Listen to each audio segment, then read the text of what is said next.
有这样一所学院，它诞生于改革开放之初，承担着推动金融变革的使命。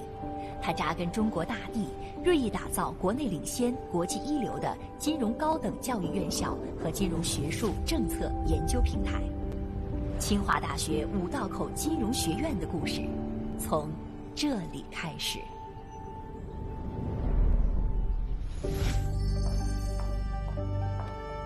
融清华百年学府气度神韵，汇五道口与中国金融业界一脉相承的传统。学院依托国际先进的办学模式，打造具有中国特色的世界顶尖金融学院，开设金融学博士、金融专业硕士、清华、康奈尔双学位金融 MBA、金融 EMBA、全球金融 GSFD 以及高管教育等项目，培养高层次、创新型、国际化的未来金融领袖。从40年前五道口的一座小院儿，到今天国际一流的金融高等教育平台，再到无限发展的未来空间，培养金融领袖，引领金融实践，贡献民族复兴，促进世界和谐。学院使命矢志不渝。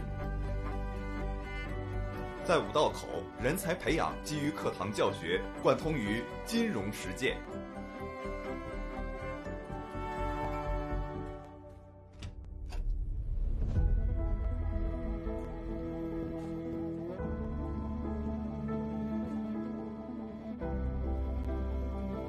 好，同学们，我们开始上课了。今天我们主讲通过全球招聘，学院不断建设国际一流的全职师资队伍，坚持外聘导师的育人传统，全职教师与兼职教师专兼融汇，打造全方位金融人才培养方案。学院科研工作秉承知行合一的科研理念，建设一流金融智库。清华大学国家金融研究院、清华大学金融科技研究院、中国金融案例中心等，正在引领中国金融科技的实践。学院一贯注重培养、拓展学子的国际视野和跨文化交流能力，依托清华丰富的国际交流资源，建立了体系化、个性化的国际金融人才培养机制。国际暑期项目、联合培养、海外交换、短期访学、海外实习，在这里，我们鼓励学生勇敢地走出去，同时，我们也大门敞开，迎四方来客，让学生能够身在中国，瞭望世界。每年5月，全球的财经领袖和金融学者云集清华五道口全球金融论坛，共同探讨世界经济格局变迁和中国金融改革未来。通过一系列峰会、讲堂、学术年会，学院为国内外的金融学界、业界领袖提供高水平的开放对话空间，围绕中国金融问题开展深度的研究和探讨。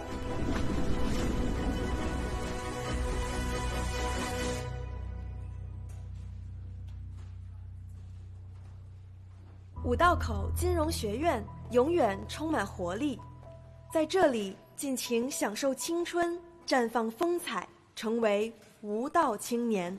在这里，前往基层和企业进行实践与调研，去发现中国经济旺盛的生命力。在这里，未来金融变革的推动者迈出第一步。五道口金融学院从建立的第一天起，始终不忘社会责任，一系列培训项目及公益课程推动交叉融合创新。学院帮助创业者和从业人员提升知识与能力水平，促进金融业界和社会各界良性互动。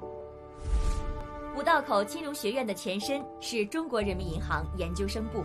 80年代初，为了满足金融体制改革对高素质人才的迫切需求，中国第一所专门培养金融高级管理人才的高等学府在此设立，为我国经济金融事业的发展输送了许多优秀的金融人才，也被誉为是中国金融界的黄埔军校。因此，它成立之初便有巨匠护航，大师解惑。受此熏陶，五道口人奋发图强，积极为中国金融体制变革和行业发展做出贡献，不怕苦，敢为先，讲团结，重贡献。从此，五道口人勇立时代潮头，以变革为己任，追求创新卓越，几代人上下求索，精英云集，人才辈出。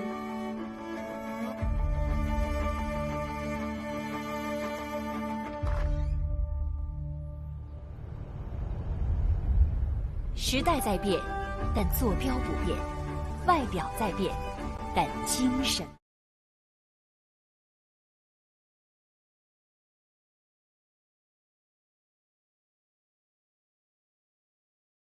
Hello, everyone. Welcome to the Tsinghua PBCSF Green Finance lecture series. I'm Sun Tianyin from the Center for Green Finance Research. Before my introduction of the lecture series and our speaker today, I got one gentle reminder for the audience. Today's lecture will be fully in English. There's no simultaneous interpreter organized, considering the difficulty in translating the very specific academic content. So in this case, I beg your understanding. And now back to the introduction of the lecture series. Nowadays, sustainable development and climate change mitigation are the mainstreams of the world's development. And green finance plays a crucial role in this development. With that being said, there are several critical questions to be answered. How to balance environmental protection, climate change and mitigation, and economic development. How to effectively mobilize the power of market and government to achieving sustainable development goals. Are there any effective low carbon transition pathways that can be learned from international experiences? These questions above have led to a heated discussion. Against this background, the Tsinghua PBCSF Green Finance Lecture Series held by the Center for Green Finance Research aims to build a platform to stimulate discussions and debate. The lecture series invites domestic and international leading scholars, thought leaders, as well as senior policymakers to deliver lectures around the topics of sustainable development, green finance, carbon neutrality, ESG, and climate risks. This lecture series are held online and are live broadcasted on all Tsinghua PBCSF's online platforms. Today, we have the great honor to have Professor Ivan Diaz-Rainey with us. Professor Diaz-Rainey is an associate professor of finance and director of climate and energy finance group at the University of Otago in New Zealand. He's also an associate editor of the Journal of Financial Regulation and Compliance and the Journal of Sustainable Finance and Investment, and has previously held academic positions at the University of East Anglia in the UK, the European University Institute in Italy, and the higher colleges of technology in Abu Dhabi. He has conducted research, policy, and consultancy work for a number of organizations, including the Ministry for the Environment, OECD, Aon UK, the European Capital Market Institute, and the Asian Development Bank. His research expertise include climate finance, carbon market, energy finance, banking, financial regulation, and energy and environmental policy. Now let me pass on the mic to Professor Diaz-Rainey. Ivan, the floor is yours. Ni hao, thank you very much. Thank you for that very kind introduction, Tianyin. I'm really honored to be here today. I'm sorry I cannot deliver this lecture in Chinese, so I will try and be as clear as I can. Just to reiterate, thank you again for the invitation, and it's a great honor. As you just mentioned, I'll be talking about climate transition risk and some measurement challenges and provide a little bit of an example where we've used those measurements in bank stress testing. My lecture will have 6 main components. Actually, the introduction is going to be a rather long introduction, and it's going to be a rather, I'm assuming no knowledge, a very basic introduction to climate finance and the risk taxonomy that's being used in financial markets to explain climate-related risks. Before I do that, I'll talk about my group and a number of other organizations I'm involved in. Then I'll move into the measures of transition risk and some work that we've been doing with a exciting startup in Australia to try and fill some of the data gaps that exist. And then I'll cover the application of those risk measures, those carbon intensities in the context of US banks. And then I'll talk about the sort of limitations and of carbon footprints, and as part of that conclude as well. And I'll provide you with some references and a contact detail should you have any questions. But I hope I get plenty of questions. I understand I have questions at the end, and so I look forward to getting your questions. What I'd say from the beginning, this is really a new area. It's a very exciting field to be in because yeah, every year it moves so much. The knowledge is moving very fast. So unlike most other disciplines or a lot of other academic disciplines that are established, this is a new area, and the change is happening very quickly. The methodologies are developing very quickly. And so my main job is to try and help develop those methodologies and engage with the policy world as director of the Climate and Energy Finance Group. So we are one of the largest green finance groupings in the world. We have 19 faculty, a lot of postgraduates, and we're quite interdisciplinary. We're also, we're in Australasia, but I also feel very passionately that Asia is going to feel the brunt of climate change. And, there is this mismatch. There's the capability in the global north, and a lot of the impact is going to be felt in the global south. And I have this wonderfully diverse group of people in my team, from New Zealanders, Germans, but also from Sri Lanka, Pakistan, China, just a very interdisciplinary team with a strong focus in Asia. And although a lot of the work I'm presenting today is not necessarily Asian focused, we do have a very Asian focus, and we think it's a real strategic priority for us, along with a strong engagement with policymakers and industry.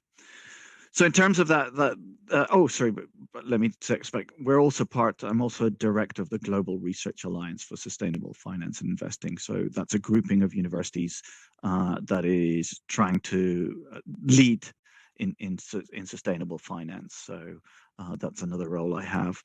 A role I've recently taken on, and as I was just intimating, something I'm very passionate about. It's the Global Business School Network, and as part of that, we've set up something called the Sustainable Finance and ESG Investing Impact Community, and it really is about building capacity in the global south. So those countries that are going to be very strongly affected by climate change, like India, like Bangladesh, helping these countries to develop the capabilities and capacities they need to analyze climate risks and opportunities. So let me take a step back and think about, well, what is climate finance? Because there are a lot of terms bandied about. So green finance, sustainable finance. In fact, in this short introduction, I've used all those 3 terms, right? And so let's start off from being very clear what these various terms mean. So climate finance actually has two interpretations. So there's a narrow sense, and that's around the UNFCCC negotiations, where the developed countries transfer money to the developing countries as part of those processes. That's a narrow usage. There's a broader usage, and that's the usage I will use tonight, which is anything to do, any finance related to climate change. So it could be solar panels, it could be energy efficiency, it could be assessing the risk related to climate, to financial systems from climate change. So yeah, there's that narrow and broad definition, and I'm focusing on that broad definition. Then there's green finance, which is broader than just climate change, and we have water, sanitation, and biodiversity.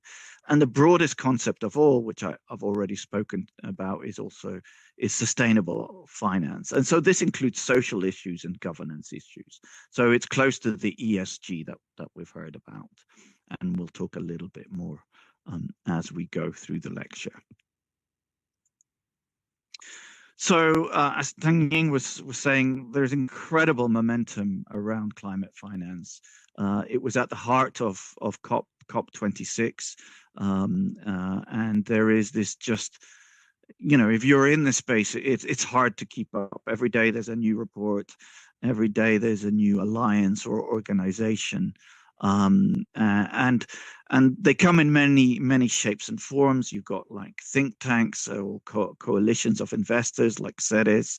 You've got the Climate Bonds Initiative that creates standards around climate bonds, TCFD, which is creating a framework for analyzing climate risks, and that's very important for our lecture today.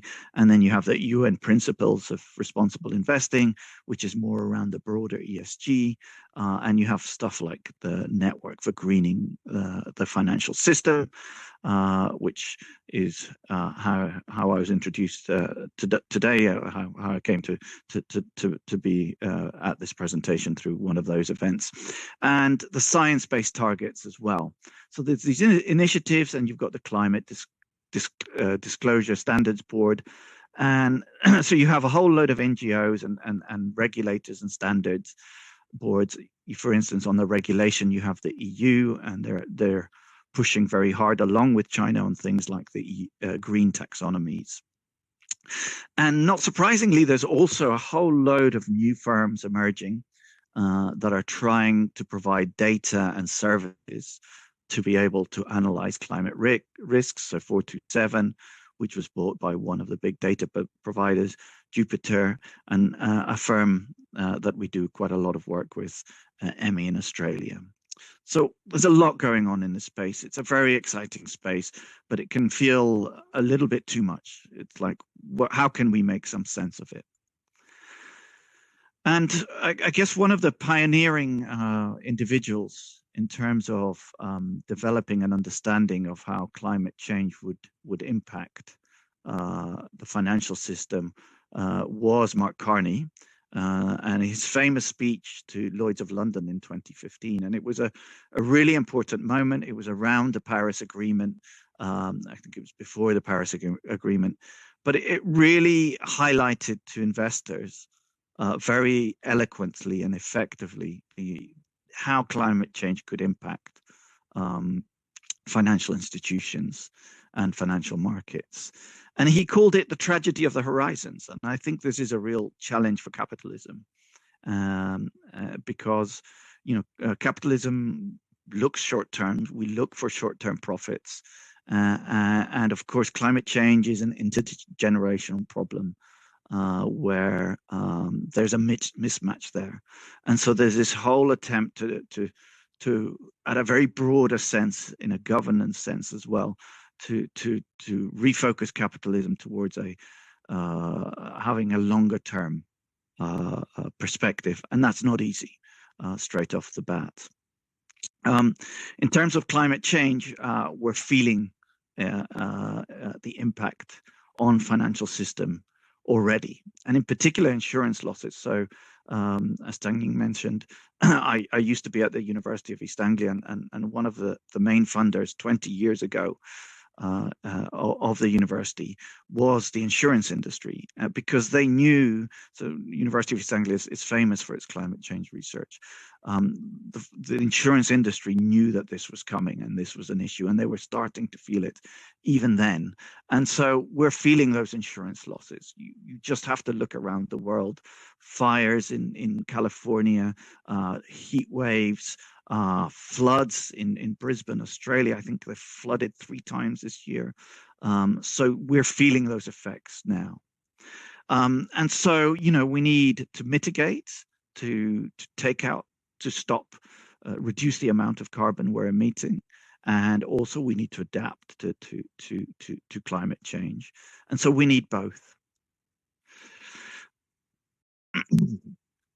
And so one way I like to think about the climate change and the financial system is, well, one thing is clear to me, that eventually all finance will need to be green. So I see some business schools saying, oh, well, this is a niche, so we'll set up a master's in green finance. But the strategy we have here at Otago is a dual strategy. We want to incorporate green and sustainability into our whole curriculum, but also have specialized courses for the specialized people that for the specific skill set that you need. So ultimately, all finance will need to be climate aligned. And, we all live in the same planet, and we all need to come together to address this incredibly important issue that is going to affect, the lives of lots of billions of people, and in particular, billions of people in the poorest parts of the world.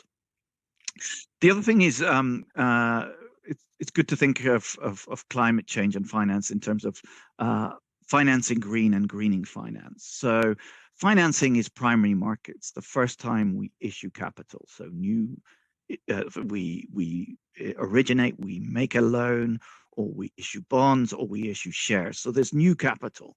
And so this is really important if we're going to mitigate and adapt.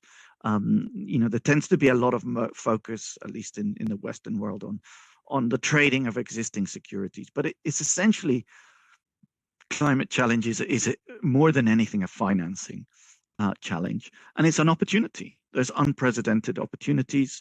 Of course, China is a global leader in solar and wind, and not just in terms of manufacturing it, but in terms of deploying it. There's other areas that are obviously incredibly exciting, like we need to have much more energy efficient buildings, and there's a whole EV, electric vehicle revolution, which I think is just accelerating and will happen a lot quicker than people realize.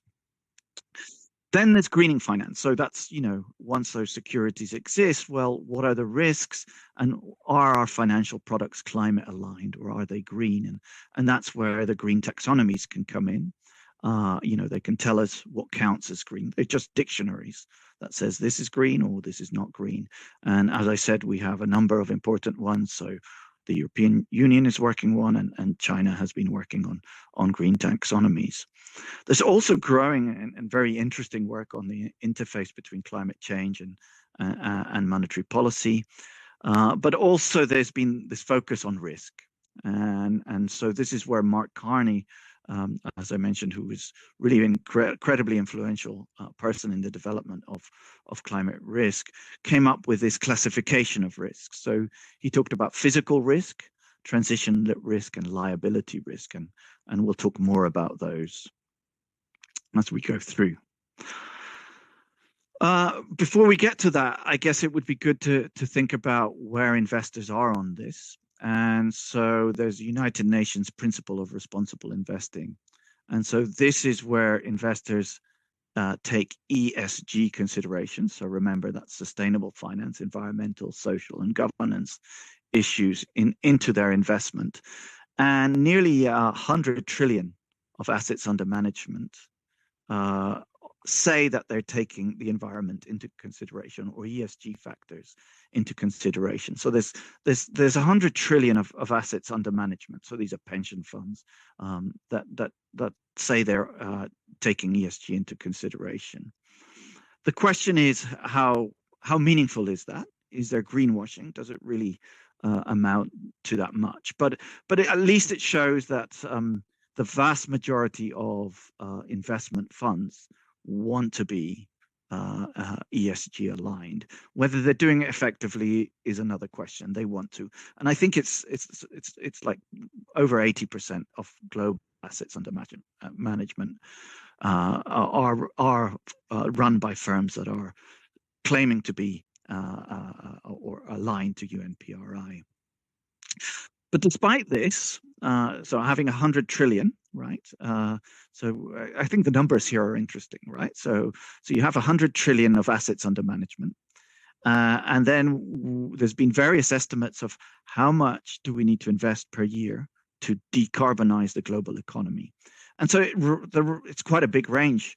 It ranges from 3.8 trillion to 1.6 trillion. Okay, so we've got 100 trillion of assets under management saying we take ESG into consideration. We need to invest 3.8 and between 1.6, which is, by the way, in the range of global defense budgets. So this is not an impossible sum of money. This can be done, right?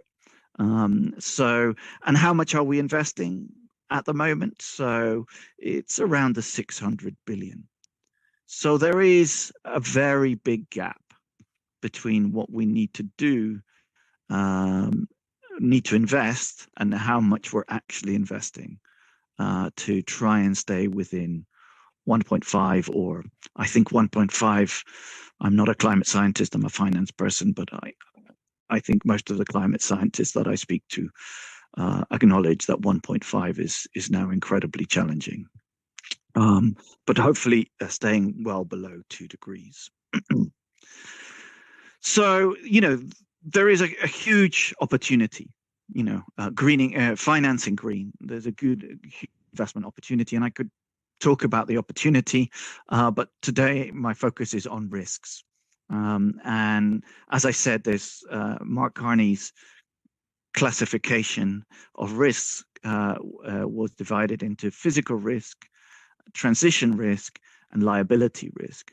Physical risk is easy to understand, right? Flooding, droughts, sea level rise, heat waves,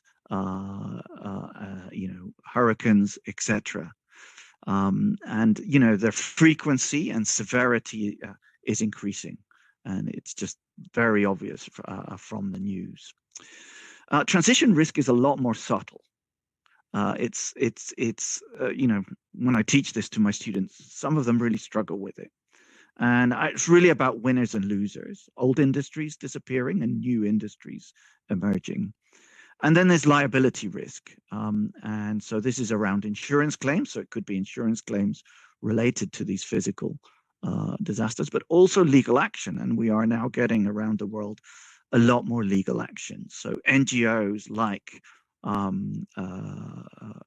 Client Earth, which have offices around the world, including a new office in Singapore. They have an office in China, where they're trying to engage with firms to dissuade them from installing new fossil fuel power plants. This is another view, and it comes from TCFD. And so we have transition risk, physical risk. They interestingly didn't include liability risk, but they said there's risks, there's opportunities, and really firms need to think about their strategic planning. They need to think about their risk management, and as part of that, they need to think about the impact of these things, as well as also the opportunities that may arise from all this. And these things have an impact on income statements. So I imagine there's a few accountants in the audience, cash flows that businesses generate, and balance sheets. So, you could have stranded assets that need to be written down before their useful life. Revenues, if you're in a EV area, your revenues are growing. If you're in the coal business, potentially, at least pre the Ukrainian conflict, your revenues would have been falling, right?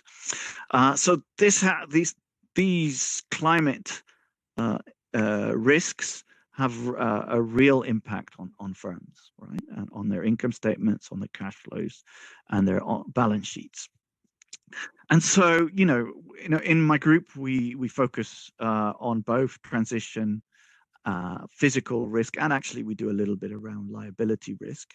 And so I could have spoken to you today purely around physical risk. This is an example of a project that we have funded by the Royal Society of New Zealand.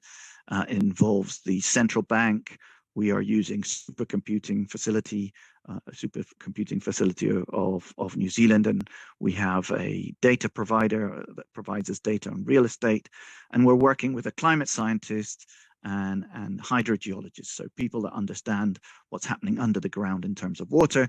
And what we're looking at is how sea level rise and flooding hazards like storm surges and extreme rainfall are going to affect flooding and therefore house prices, and therefore in turn the stability of the banks, because in New Zealand 60% of the assets of our banks are in domestic real estate, in houses.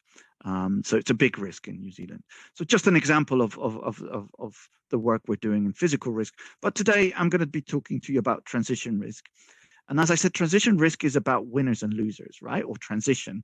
And then there's a risk element, right? And so here's just perhaps a rather dated graph, but from Europe in terms of when European countries are exiting coal. I imagine actually the exit is going to be even sooner than this. But essentially coal is dying in Europe, at least pre the Ukraine war. Now we're having to be some substitution for gas and coal for gas. But you have a renewed effort actually from Europe to become less dependent on imported gas and accelerate that transition. So in the short term, actually, the conflict may increase carbon emissions. In the long term, it's going to accelerate the energy transition. And clearly, we had a similar sort of situation. And actually, you'll see it when we look at the bank, bank stress testing. US banks have essentially exited coal. They are not funding coal. Yeah, that's interesting. But there's also the positive side to transition risk, right? And the rest of my lecture is going to focus on the risk side of it. But there's this positive opportunity. And so this is EV sales in Europe again. And actually, I think Norway in the last quarter reached 85% of all vehicle sales are electric vehicles. I think in this month, I think US got to 7%. So the transitions, I mean, we think about mobile phones. I'm old enough to remember not having a mobile phone, and the spread of mobile phones was incredibly quick. Obviously, cars are bigger, and changing car plants from internal combustion engines to electric vehicles is a much harder task. But I think this transition is going to happen a lot quicker. And so it creates incredible opportunities from lithium mining to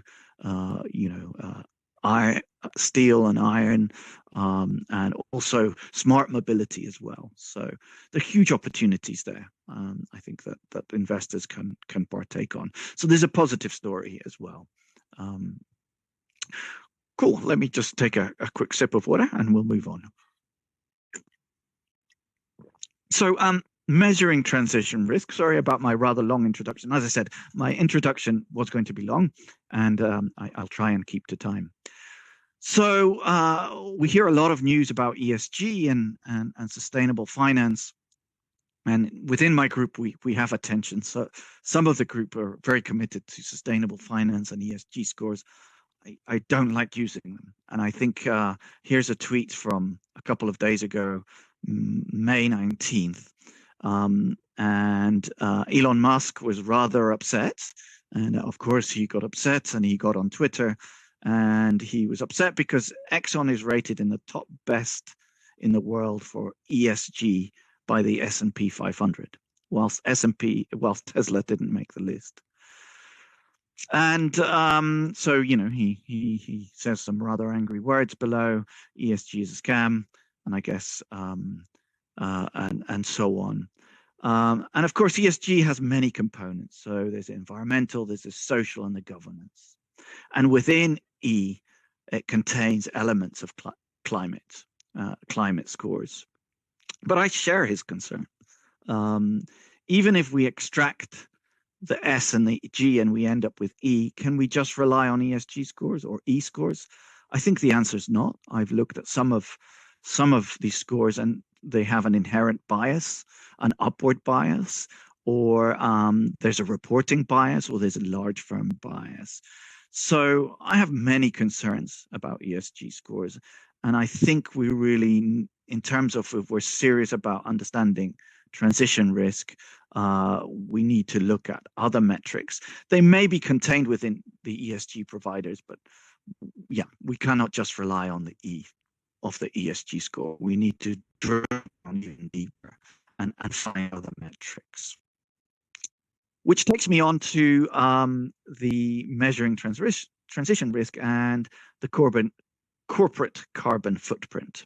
Okay, and so this is just measuring a footprint, so the impact that firms have across their businesses, not just CO2, but across all greenhouse gases. And there is this thing called the greenhouse gas protocol. And so this has a classification system. And so this classification system is important for the rest of my lecture. And so apologies if you're familiar with this, some of you may not. And so it categorizes emissions. So remember, it's all greenhouse gas emissions, so GHGs, into three categories. So there's scope 1 emissions, and those are emissions that are directly emitted by the firm. Okay, so it could be the cars burning fuel, the boilers that keep the buildings warm. Okay, scope 2 is bought electricity. So if you're getting electricity to your buildings and you're buying it, how green or not green is that electricity? And so firms need to estimate that. And then there's scope 3, and scope 3 is the difficult one, because it's everything else, essentially, all other indirect emissions, right? And that could contain upstream and downstream elements. And so the greenhouse gas protocol and scope 1 and scope 2, and to some degree scope 3 emissions, are being used by analysts to understand the transition risk of firms. And here is the sector distribution of emissions of the scope, so scope 1, scope 2, scope 3, by different types of firms, right? And so we think burning fossil fuels, well, it's not surprising that utilities have the highest scope 1 emissions, right? Scope 2 emissions, manufacturing, so they will use a lot of bought electricity, have the highest emissions. And scope 3 emissions will be wholesale fossil fuel, in other words, oil and gas firms. And so these will count as scope 3. So for instance, you might get some firms, oil and gas firms, that will say, we want to go to net zero of scope 1 and scope 2. And that may sound impressive, but the reality is that they have operational reasons to cut scope 1 and scope 2 emissions, and they're small. Okay, the real impact of an oil and gas firm is when it delivers that oil or that gas and it's burnt by a utility to generate electricity that other people buy, or they put it into vehicles and people drive those vehicles. In principle, if everybody reported scope 1 emissions, that's all we needed. Okay, and hopefully, as you saw as I jumped around, you see that there's a potential for double counting or even triple counting or more of these emissions. So this is a real problem with this greenhouse gas protocol and when we use it in financial analysis. The basic measure of climate risk that's been used so far is the carbon intensity. So scope 1 and scope 2 emissions divided by revenue. Sometimes total assets is used rather than revenue. and sometimes they add scope 3 into the numerator. Okay. And then you can use this by company and then do a weighted average to get out what we call a WACC, weighted average carbon intensity of your portfolio. Essentially, you'll see that we did that when we look at the bank stress testing. Okay. You can also use these carbon intensities or carbon emissions to see a hypothetical carbon liability of a firm. Okay, so you can take the emissions and essentially multiply them by a carbon price to get an idea of what would that do to the firm, right? You could deduct it, for instance, from profits before tax, or you could deduct it from revenue. And in a very simple paper, we did that for New Zealand, published in the Journal of Sustainable Finance and Investing. And we looked to see, well, we use scenarios from a government agency, the Productivity Commission, that had different forward-looking price pathways, and we looked to see, what impact that would have on the bottom line or the revenues of some of the biggest companies in New Zealand, the 50 biggest companies, and if you just take scope 1 and scope 2. One of the things that we do in New Zealand is we export a lot of milk powder to China.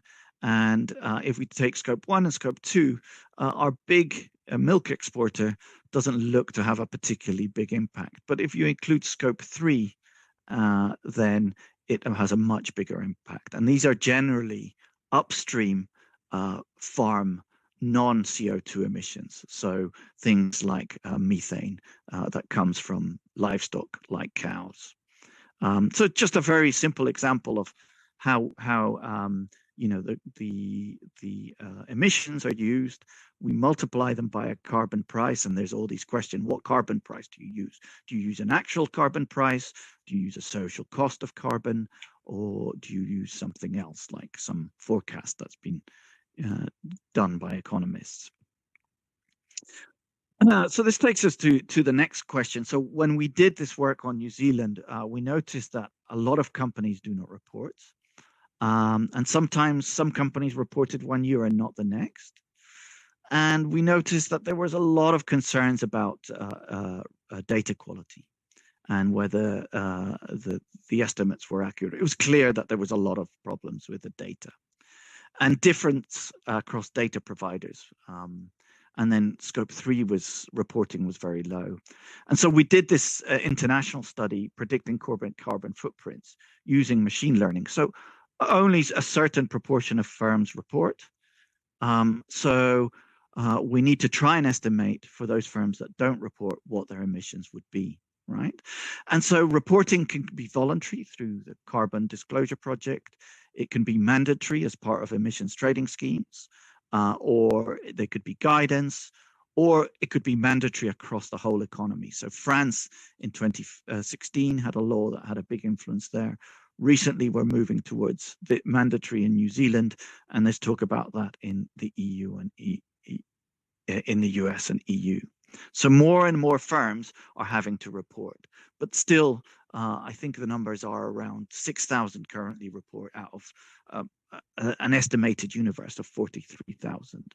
So we did this work using machine learning to predict carbon footprints, and it was very impactful. It led to a 30% improvement in accuracy, but absolute error was still high. So it's hard to predict emissions. But we had a big improvement, and actually BNP Paribas, which manage, I think it's about 400 billion, essentially replicated our model and are using it in their climate risk assessments on transition risk. It's had a big impact. And so another thing we found from that paper is really the data. So it was very useful from a policy perspective is what extra data does a market need to be able to estimate greenhouse gas emissions? And so we need better data on energy production and consumption data by firms. And also in terms of firm disclosures, we need better information in terms of utilities, so what utilities are doing, and interestingly enough, real estate as well. And this was a global study, and also regions. Certain regions require more data to improve accuracy. So Asia, Pacific, and South and Latin America. So emerging markets, we need more data in emerging markets to be able to get carbon footprints. As I said, BNP Paribas Asset Management, very interested in our work. And then we were approached by this, I mentioned them before, Michael and Ben, who co-founded EMI. Ben is a former climate scientist at the University of New South Wales, and EMI is just a finance practitioner, and they've established this firm that comes up with its own transition risk rating, and I'll talk a little bit more about that. And they saw our machine learning model, and we entered into agreement to help them out to improve their emissions forecasting. And so some of the work we've done with them is to look at how many firms report using 3 of the main data sets that are used in the market. And we saw large differences. So for instance, ISS is clearly using forecasting of its own, and so it therefore reports a lot more. The other thing we looked is so the proportion of identical data points, right? And you would think this would be really high, but in fact, it's incredibly low. So most of these firms are doing some adjustment. So it becomes sort of difficult to know what the reality is, what actual emissions are. So there is quite a bit of data inconsistency. But I guess if you take a 20% sort of measurement error, there was pretty high coincidence between Aiken and Bloomberg, less so between ISS and Aiken and ISS and Bloomberg. But, if you take a 20% error, then, it was getting acceptable. But not so in scope 3 emissions. So as a result of that, we decided to look at scope 3 emissions. And so this is a working paper that is still not available. We're still working on it. We're going to be presenting it in the coming months. And so we look at scope 3 emissions in particular. And so scope 3 emissions in turn is made up of different upstream and downstream categories. And what we found is that there's an element of obfuscation. And so what does that mean? Maybe firms select which parts of scope 3 to report and which ones not. And so often they report irrelevant categories like company travel, and sometimes ignore categories like use of products and processing of sold products. So not very many firms report scope 3, and when they do report scope 3,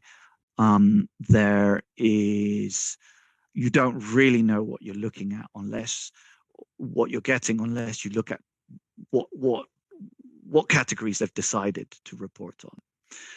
Now, I don't want to be too critical of firms, because actually, doing scope 1 and scope 2 can cost a firm a lot of money. Doing scope 3 is incredibly hard as well, because you've got to think about upstream and downstream of your business. But, if you want to use for this stuff for analysis and risk analysis, then it's very problematic, right? Because you've got a lot of inconsistencies.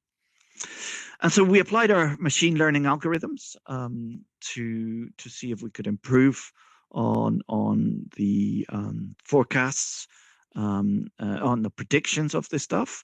And we take aggregate emissions, so not break it up by category. We had an improvement of 6%, which was fairly disappointing. But then the analyst that does all this work, Quinn Wynn, and I'll talk more about her at the end, she's decided to break it up into the component parts, analyze each component part, and then reaggregate it. And we had an improvement of about 25%. So a big improvement, but again, the error is still very high in these things. So the more we move towards compulsory reporting, the better the data is going to become. And the more countries and jurisdictions that mandate reporting, then the better investors are going to be able to analyze these risks. So hopefully you have some ideas of transition risk, how it's measured. So this greenhouse gas protocol, how we come up with a basic measure that adjusts for the size of the firm, and that's dividing it by revenue, and we call that a carbon intensity. And so we now have a measure, and with our first, with Quinn's first paper, which was part of our PhD, with this paper, we then had forecasts for all firms in the universe, as I said, in this universe of 42,000 firms. And so we thought, well, for her second study in her PhD, we would use that data to look at the risks to banks from transition risk. Because most analysis that looked at banks had looked at a top-down. So they had a representative portfolio, like an example portfolio, and then used that. But that doesn't tell us if one bank is more at risk than the other. And so if we want to know if one bank is more exposed to transition risk than the other, we need to go bottom up. We need data on the carbon footprint of each firm, and then we need to create these WACCs, so the weighted average carbon intensity. So based on how much they lend to the firm, we apportion the carbon proportion. And the reason this is useful is because most previous analysis had just looked at the energy sector. Okay, so how much do they lend to the energy sector? We did that as well, and we looked at the energy exposure of the top 20 US banks to the energy sector. And so coal is the black one, oil and gas is the reddish one, and electricity is the blue one, right? And so this is the absolute amount in US dollars, in billions of US dollars. And of course, the bigger banks are at the top. And remember, I said that US investors or US banks, commercial banks, or investment banks as well, had basically exited coal. And you see that here. They've exited coal. It's seen as too risky. They're not touching it. And then here's the exposure relative to the size of the bank. And you get a very different picture. So those of you that have seen BankTrack come up with a very similar picture to BankTrack. But actually, if you scale by size, you see that certain banks have big exposure to the energy sector. But we know that decarbonization isn't just about the energy sector. It's about all firms in the whole economy.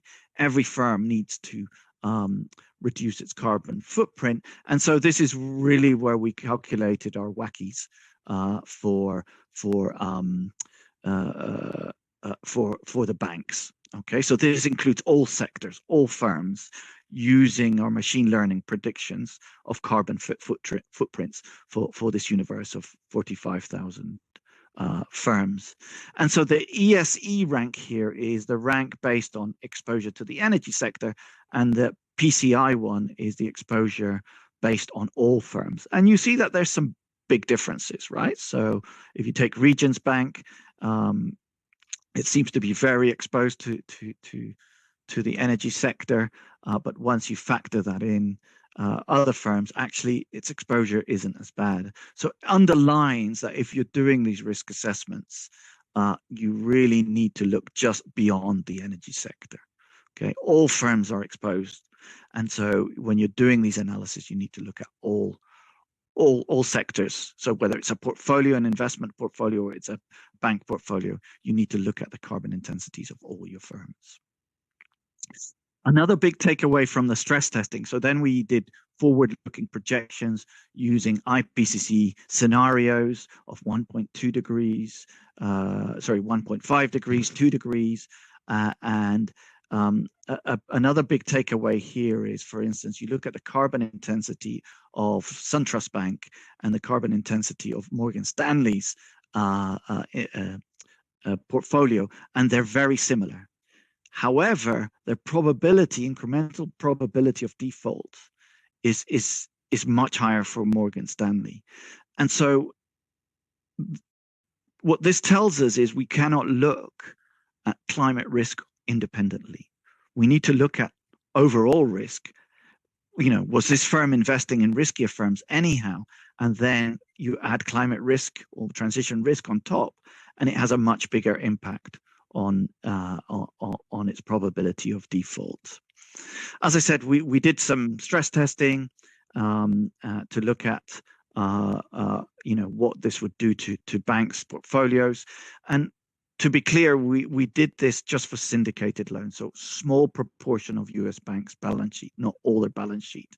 So then we did an extrapolation saying, well, what happens if there were similar risks in the rest of the balance sheet? And we do get some quite big numbers relative to regulatory capital, CET1, under the more carbon constraint, more rapid transition, right? And all this modeling assumes that the banks don't change their portfolios over time. So it is stylized. But again, it's just an example of how we start off with carbon intensities or carbon emissions by corporates. We aggregate to try and see what the different exposure is for different banks. There's lots of limitations, but we're developing these approaches. Cool. All right, so that takes me towards the end. So to conclude and summarize, so there's very limited reporting of carbon emissions by firms. It's growing every year, and the number of jurisdictions and countries that are requiring disclosures is growing.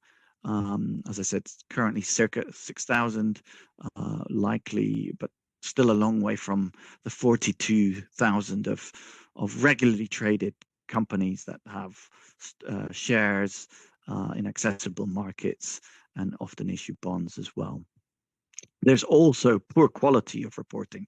So we need more countries mandating reporting, but also establishing rules around what that reporting looks like. And there is detail, and there needs to be consistency internationally on this, and in particular in areas like Scope 3, where there's different categories, and there's the risk that people cherry pick, choose what to report. The other big issue is a lag in reporting, and so when we work with EMI, this is something that we're working on as well. So one thing is to predict firms that don't report, but also to try and have quicker forecasts of firms' current emissions. So often it can take them 18 months to report their carbon emissions, right? And so the world in 18 months, a year and a half, can change an awful lot. A firm may dispose assets, may sell assets. There are plenty of problems with the carbon intensity, and I guess when I talk about this lag in reporting, is that they're backward looking. They tell you what the firm did in the past. It doesn't tell you what it's going to do in the future. Okay, so they have limitations. So for instance, many companies are creating net zero policies, and some of these are credible. So I gave the example of a not credible one, an oil and gas firm saying they're going to go to net zero on Scope 1 and Scope 2 when all their emissions, the really important emissions, are Scope 3.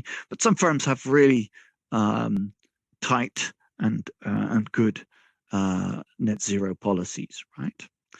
And so, it may be unfair. And actually in the work that I did for New Zealand, we came up with a chart of the top 10 firms with the highest carbon intensity. And we had an energy company, Vector, and they were very upset with me. They called me and they said, this is backward looking. We've just sold this gas plant, which has just cut our carbon emissions by 80%. And so, it was great. I'm glad they were upset with me because it showed that they really cared. And I clarified in the article that there were historical emissions. It was clear, but I emphasized it in a newspaper article where I'd originally been cited, and that wasn't clear. So, it's great that firms care about this.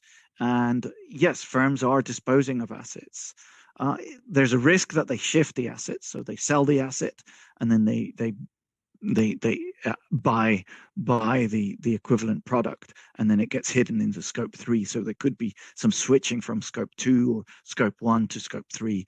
And actually, there was some interesting research presented our symposium last year that was suggesting that's happening.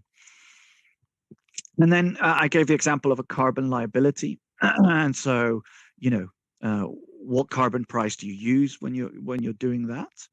And that's a bottom line. So for those of you that are accountants, that's a cost. Do you use actual carbon cost? Do you use a social cost of carbon? But there's a lot more to transition than the bottom line. There's a top line. Okay, so there's that change of the demand that I talked about when I said there's going to be winners and losers, right? And so most of the IPCC scenarios that we use in our climate stress testing give us changes of demand, but for the energy sector only. And so we need to know how demand is going to change for other sectors. For instance, in New Zealand, a big question is what's going to happen to agriculture. There's a big move towards eating less red meat. So, we need scenarios that incorporate changes to demand in all sectors, not just the energy sector. And so far, as I said, there's been this focus on carbon intensity as the key measure, and TCFD recommends carbon intensity, but it also has its limitation. No measure is perfect. Okay, it can be misleading. So, for instance, a low margin business. So, a low margin business is one that has a lot of revenue but very little profit. Therefore, its sales can look huge, and therefore the denominator, the number on the bottom of the equation, is huge, and it makes the intensity look lower. And if you think of a good example of that is FedEx, right? So they're a low margin business, high revenues, and therefore they divide their emissions by a very big number. So they're, relative to other higher margin businesses, it can be a bit misleading. It's in part for this reason that the EU Technical Expert Group has started to recommend EVIC, so enterprise value, including cash flows, but it too has its issues. So no measure is perfect. And actually our partners at EMI are working on something called the Global Carbon Efficiency Rating. And it actually uses 12 financial metrics across value, including revenue, leverage, and liquidity. But critically, it also looks forward, right? It uses the current state and also uses scenarios to come up with a metric, the CGFR metric. And here's the example of FedEx, which on a carbon intensity measure, so a higher score is better, suggests that they're very good. If you look at a lot of the other metrics relative to other financial metrics that they use in their score, they are a carbon intensive firm, and their overall score is somewhere in the middle. So there are exciting firms trying to solve some of these data problems. It's early days, and as I said, our work inputs into this by providing them improved forecasts of emissions. I think my timing's been reasonable. I just want to say a few words. I get to speak to all of you, but really all this has been possible largely to one individual, Quinn Wynn. So she's my amazing data scientist, incredible work ethic, really all the credit. To the extent that this is good, it's down to her. To the extent that it's bad, it's probably my fault. So yeah, amazing work that she's done. And really the work I've highlighted here was essentially 3 papers that I've been working with her. One, as I said, the simpler one was what didn't involve her. Also, we're doing lots of work across in CEF Group, across energy finance, carbon markets, and climate finance. Hopefully, some point in the future, I can come and visit you and perhaps talk about physical risk and actually financing. Yeah, that opportunity side. I think we need more research on that side. And yeah, we have a whole load of exciting working papers that keep us very busy. So thank you very much. I really appreciate the time that you've given to me and this opportunity to present my work. Thank you, Ivan, very much for the wonderful presentation. Also, actually, my sincere gratitude to Chen And I think from your talk, we see a clear logical flow from the origin of sustainable or green or climate finance to climate related risks, and then the method and applications of these risks, and finally the limitations and challenges in measuring these risks. So thank you very much. I think which will give us or give the audience a very clear, a very comprehensive overview of this topic. So now we enter the Q&A session. So before taking questions from the audience, I'd like to post one from myself. In New Zealand, what are the biggest climate risks, and what are the climate risks look like, or transition, especially climate transition risks look like? Thank you. So New Zealand has a very unique greenhouse gas profile.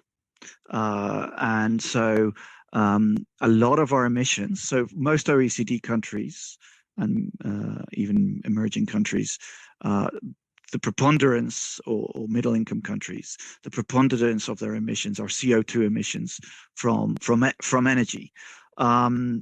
New Zealand actually around half of our emissions come from agriculture, so from methane, from agricultural greenhouse gases. And so in that sense, our profile is quite different on the transition risk. And so, as I sort of intimated in that chart that I showed, the study on New Zealand, especially if we account from on-farm emissions, the biggest firm at risk is not an energy company, which would be the case in most countries. It's actually, once we include scope 3, it's our dairy, our farming multinationals. Yeah, and then that's transition risk. But actually, as I said, the rest of my work is on physical risk, and that project that I mentioned at the beginning, the Strand project, that really is probably the physical risk to real estate. And we have a very concentrated banking system. We have 4 large banks that are the ultimate owners are in Australia, and 60% of their balance sheet is domestic real estate. We live in a wonderful country where we live very close to the coast, but that makes us very exposed to sea level rise. So I would say that's the biggest risk, is the physical risk to our real estate. And the second major risk, it's also a large category in the bank's balance sheet, but much, much smaller, is the loans to agriculture, and in particular, intensive agriculture. Thank you, Ivan. I think that's a very interesting point, because the transition risk faced by New Zealand is a bit different compared to other countries. I wonder, actually, yeah. It highlights that every country is unique, right? And yeah, so you really need to understand the country to analyze the risk. Right, but normally when people talk about transition risk, their focal point will be on like coal power plants and this fossil fuel based industries. Right, but I'm also following your like response. I wonder whether there's some concrete measures taken to constrain the development of agriculture, or to limit the emission from agriculture industry in New Zealand. It's we have an expression in English. It's the elephant in the room. It's the thing that we haven't really addressed. Everybody knows it's a big issue. It's talked about a lot, but we have an emissions trading scheme. It was designed as the most ambitious emissions trading scheme. It was meant to be all sectors and all greenhouse gases. It was established in 2008. And agriculture was meant to be part of it, but it's still not in it. And so there's negotiations between the government and the industry to include agriculture in it, or to come up with an alternative arrangement. And if that alternative arrangement isn't reached, then agriculture will fall into the scheme.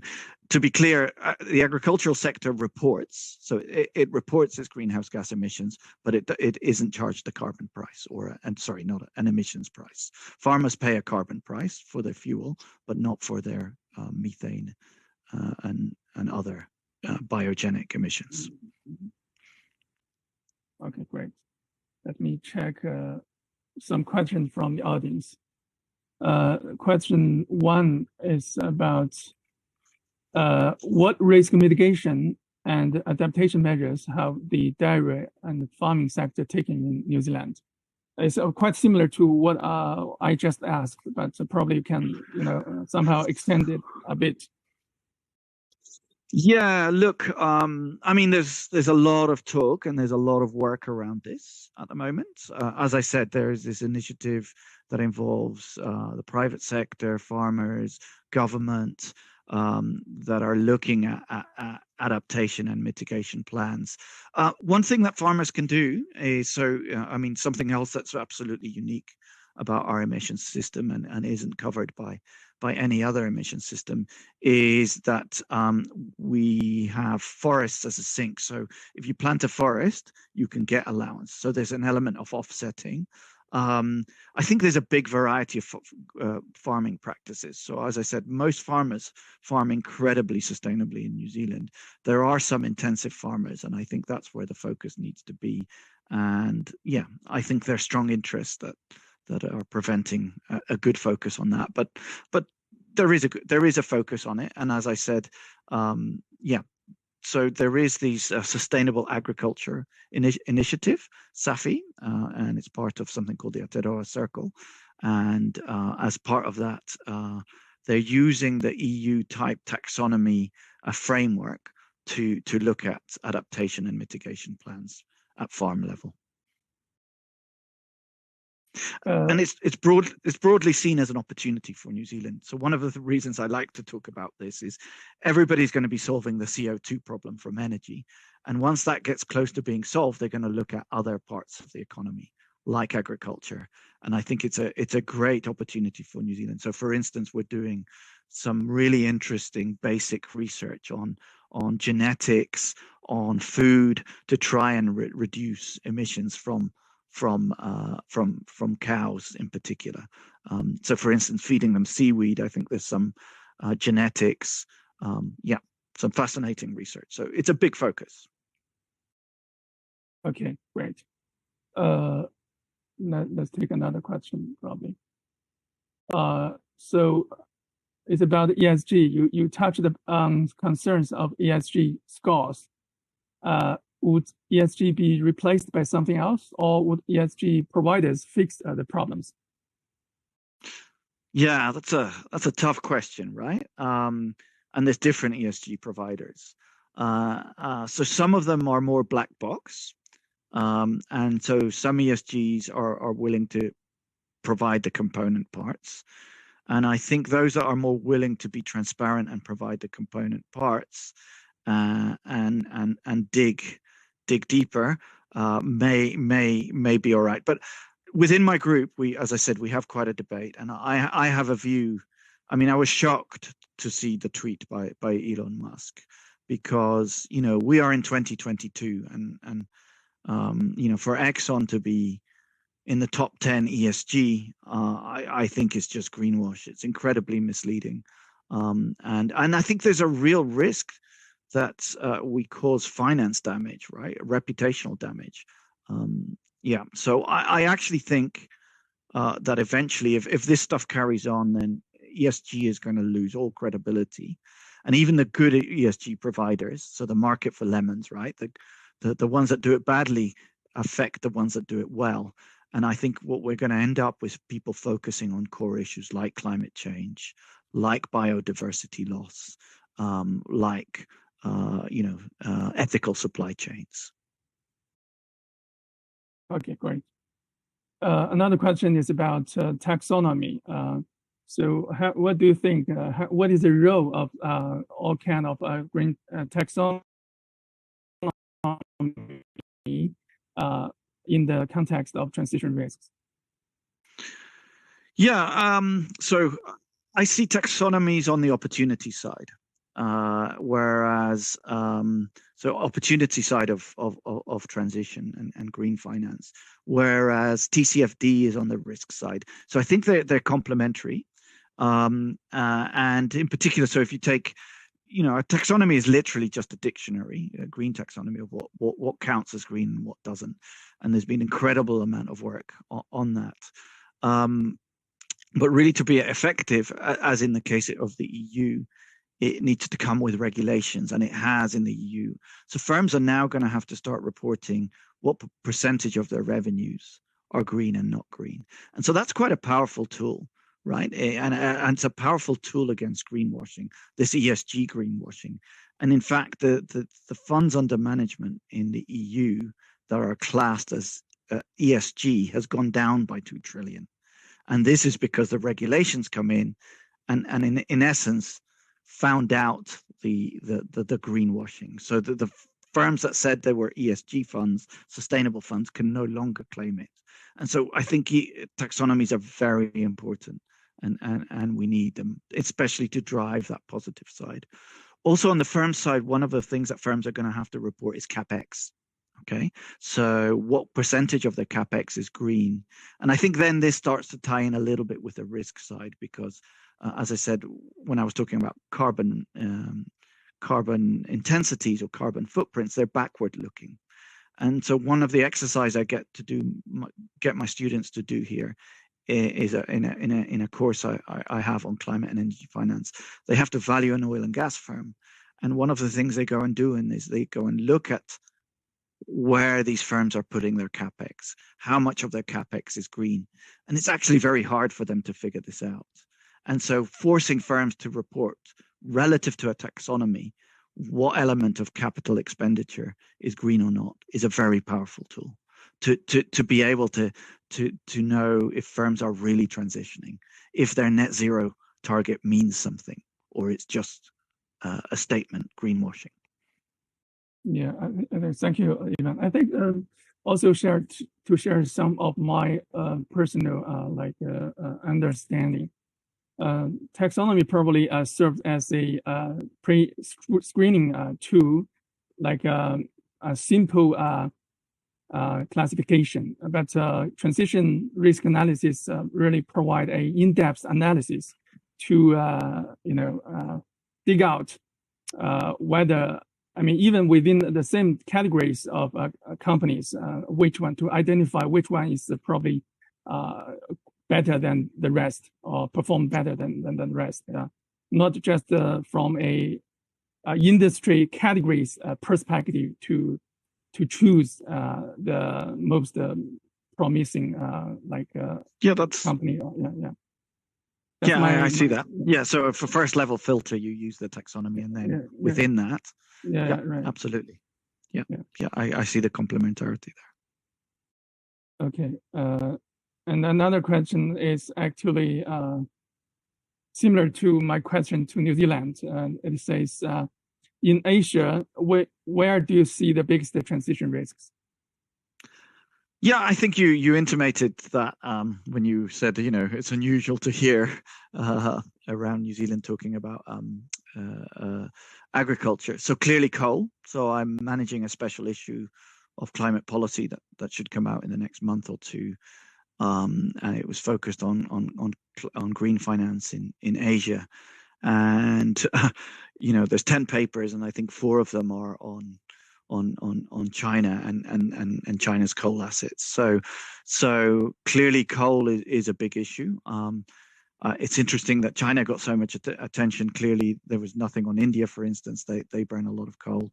So does Indonesia. And of course, Australia exports a lot of it. So you get a sense that coal is really the first thing that is most exposed, and we need to exit. And largely you've seen that in the Western world. It's the US banks won't go near it. Obama regulations, EPA regulations, really slowly killed the coal industry there. So yeah, coal is definitely the biggest transition exposure, and then gas would obviously come in the next one.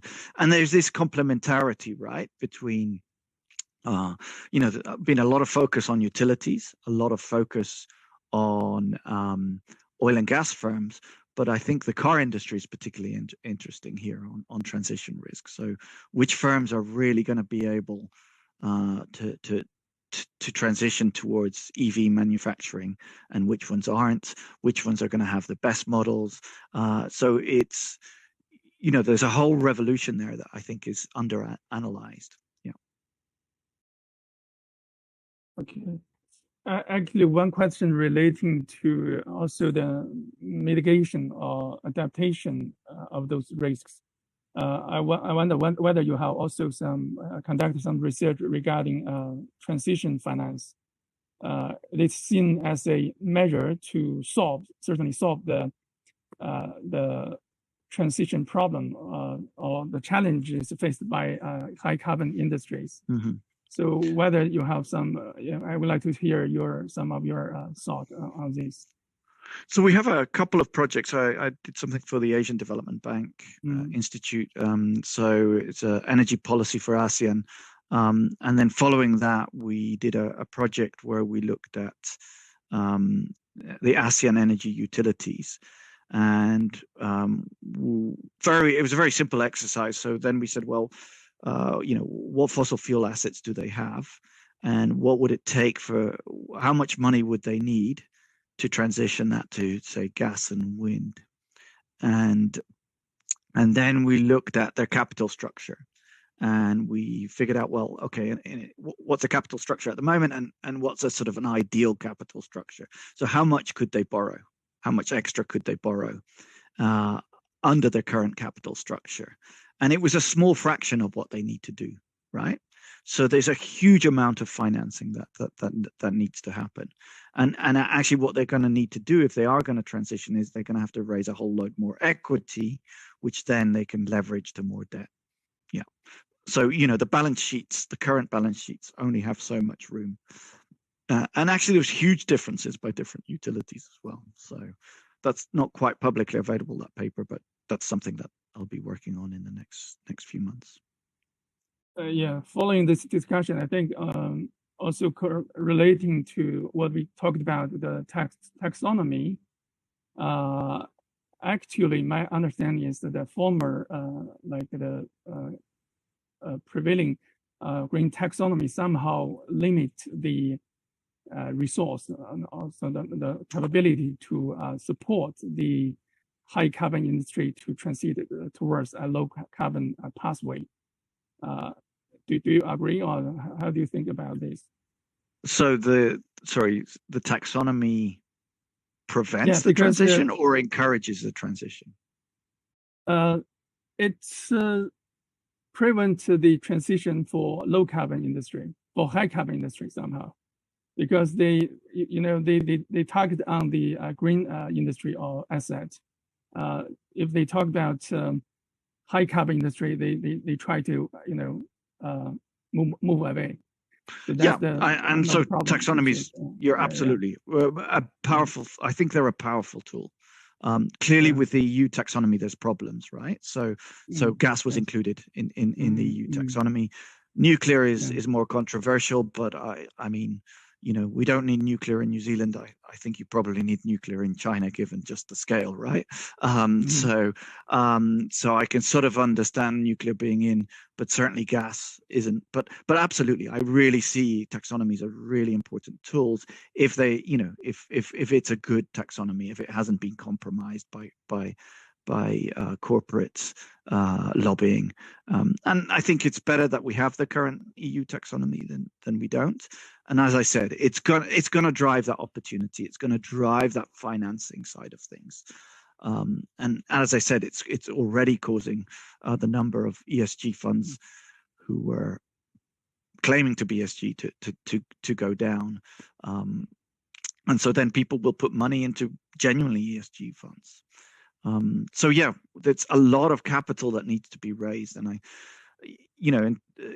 for researchers, I implore on them. I say, look, don't just look at shares, how they're traded.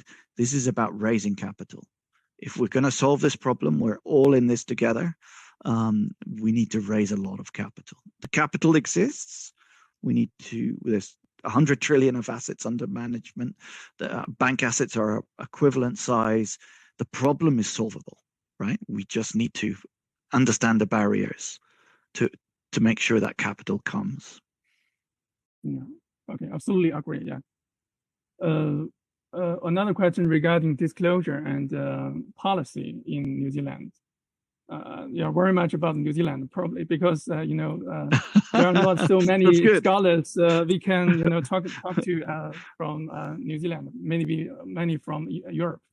Yeah, so we wonder how is the development of policy in New Zealand about disclosure, and especially the also environmental and climate information disclosure, and also the climate risk analysis disclosure in this regard. Yeah, so I mean, New Zealand has seen an incredible transformation in 3 or 4 years. So since we've had the Ardern government in place, then they've started to move on this. And so New Zealand, I mean, the claim is that we're first to do mandatory TCFD reporting, and that's coming. And there's a lot of work done. And to me, it's a wonderful example of regulation working, right? Your North American, my North American colleagues will probably die at hearing me say that they don't like regulations, but we have this coming through. TCFD, it's a headache. It's difficult. Like there's a lot of, what do we mean by scenario analysis and so on. And I used to sit in conference calls or meetings around understanding climate risks with New Zealand practitioners, and I was horrified at the lack of knowledge. And then we had this regulation, and all of a sudden I go into meetings and people are talking about WACI and IAMs, and all of a sudden do we believe the disclosures? Are they right? Do they give us an answer? No, but at least firms are now thinking about it, and they're going to start disclosing it. So New Zealand, I mean, the first ones to really mandate disclosure were the French back in 2015, but that was even before TCFD. So in a sense, we're the first to mandate TCFD, but the French were really the leaders in this, and I think we're probably second at the moment. But other countries are moving in that direction. So TCFD is hugely important, and our big banks are investing heavily. Talking to climate scientists, or there's a lot of service providers that are helping banks understand their climate risks. My own project involves the Reserve Bank, and we have an advisory board with a lot of the banks on there as well.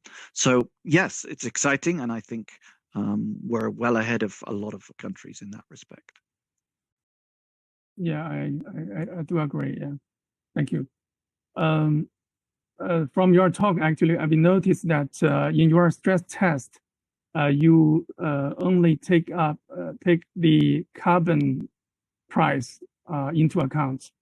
Actually, in very often, like transition risk analysis, also take the impact from say the reduced demand into account.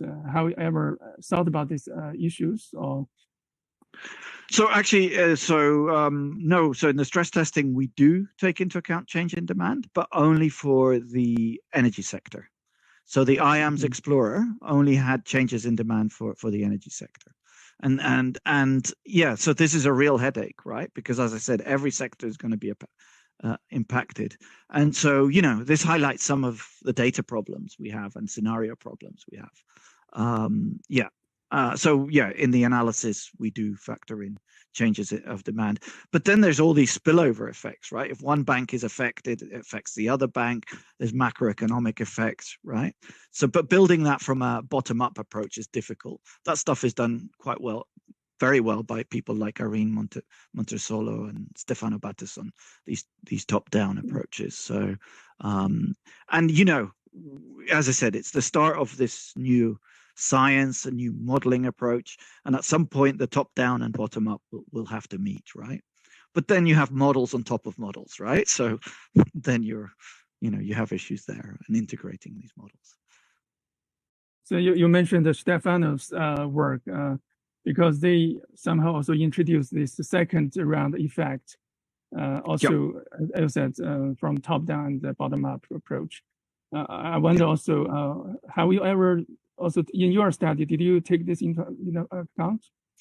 No, I mean, I think for the study to be tractable as a publication, I think that's a nirvana. And to be clear, our study only looked at their syndicated loan market, so it's a subset of the balance sheet, right? Of the balance sheet. And then you think about it, right? So, I mean, you think of the real complexity to model this really well. I noticed the Bank of England has just come out with a report on its biannual climate stress test. I mean, you think, and that's just looking at one risk. What's the interaction between physical and transition risk and liability risk? So if you just look at one risk, I mean, there's a whole area, you have to merge the top down, the second round effects, the macroeconomic effects with high quality, granular data bottom up. And then you have to add all these different risks. So, it's a difficult task, and we're only getting started in it. Okay, thank you very much, Ivan. Let me check whether You're welcome. There's further questions from the audience. I guess not. If not, let me take the liberty to end this session today. With that, thank you very much, Ivan, for contributing to our green finance lecture, and for your wonderful presentation.